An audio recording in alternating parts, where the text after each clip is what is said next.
In this episode, we'll be learning about what steps need to be taken to rebuild something after it's been broken down or destroyed.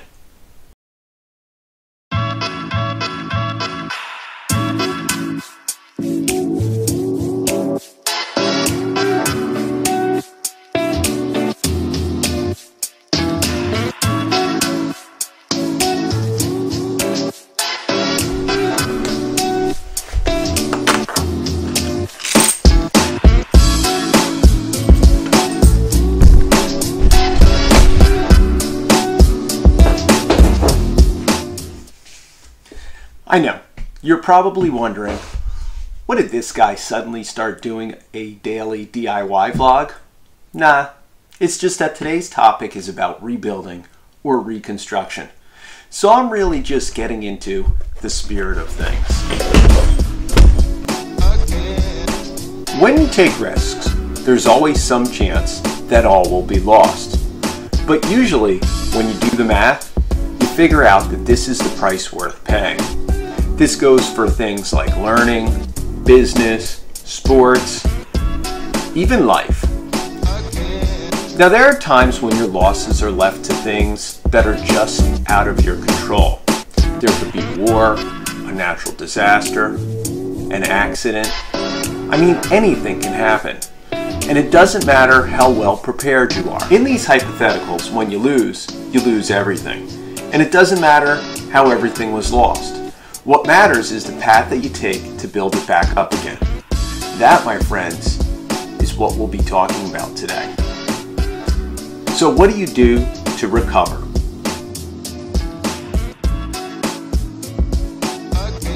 You reconstruct, rebuilding something that has been destroyed. First, reconstruction is never easy. It takes time, it takes patience, it takes talent, energy, a lot of energy. Now we haven't even talked about the biggest challenge we face in rebuilding.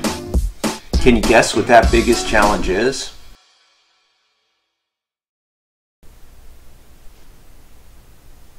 It's emotions. It takes a toll on people to see the things they've worked for all lost. Let me put this in perspective. We're going to look at U.S. history for an example. The year is 1865. The U.S. just fought the Civil War, and both sides lost a great deal.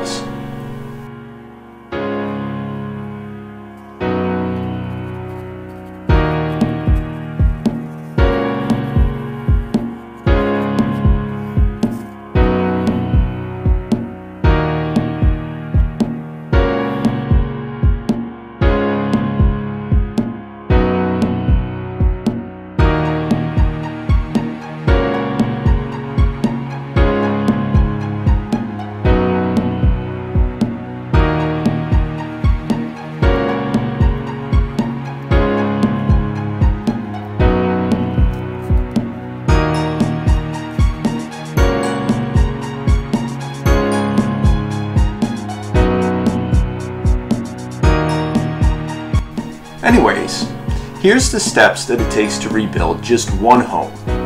Now, rebuilding anything in life takes steps. It could take years to accomplish this because of the factors that are often out of our control. Things like lack of resources, weather, getting permission. These all play into the timeline for rebuilding.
Keep in mind, today there are 74 million single-family homes in the United States.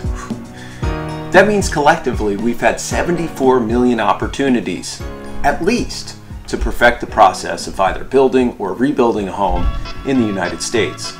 That's an awful lot of practice. After the Civil War was fought, it was our nation's first and only time it was confronted with rebuilding after all was lost. This was especially true in the South, where major cities like Atlanta, Georgia, and Richmond, Virginia were burnt to the ground. This was the result of the Union's total war effort. By the end of the war, it was totally destroying the Confederacy's ability to fight economically, politically, socially. Farms were burnt. Basically everything in its path was ruined.